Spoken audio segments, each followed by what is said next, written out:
that's the double switch there as Cruz made the last out in the 7th inning, but I was a little concerned that Kiger may have hurt his wrist on that little dive play there, but the double switch in effect, and Kiger moved over to second base.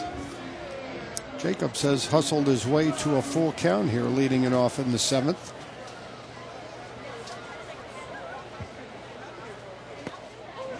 And will be called out on strikes and making his way towards first, and he's been tossed. That's a pretty quick ejection right there. I mean, he showed him up a little bit, and P.J. Forbes going to get his money worth, but P.J. wants to stay in the game right now. It's 4-3.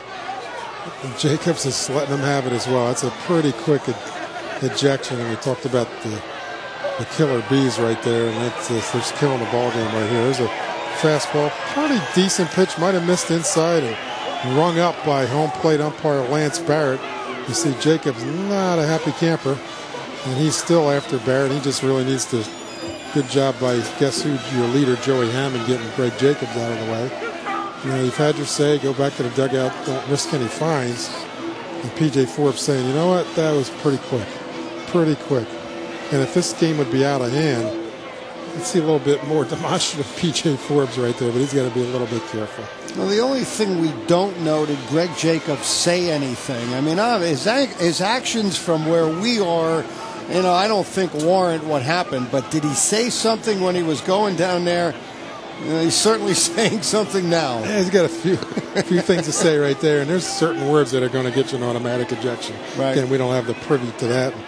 Peter Tejeda's getting a good laugh at it, and Jacobs is certainly a competitive, intense individual, and he's going to be competitive and intense all the way into the clubhouse. Kicks the door, takes the bats and his glove, and PJ still letting Lance Barrett, home plate umpire Lance Barrett, have it a little bit. And it even goes back to the check swing earlier, Mike. We kind of ended the inning. We're going to start to talk about it. You know, the check swing, a full count, there's no reason not to ask for help there. I mean, it was a very close play. We didn't really get a look at it, but it ended an inning. And there's no really, I mean, it's just arrogance in my point of view that, you know what, I'm not sure. Why not ask for help? That's why I got the guy down there. That's why he's there. Instead,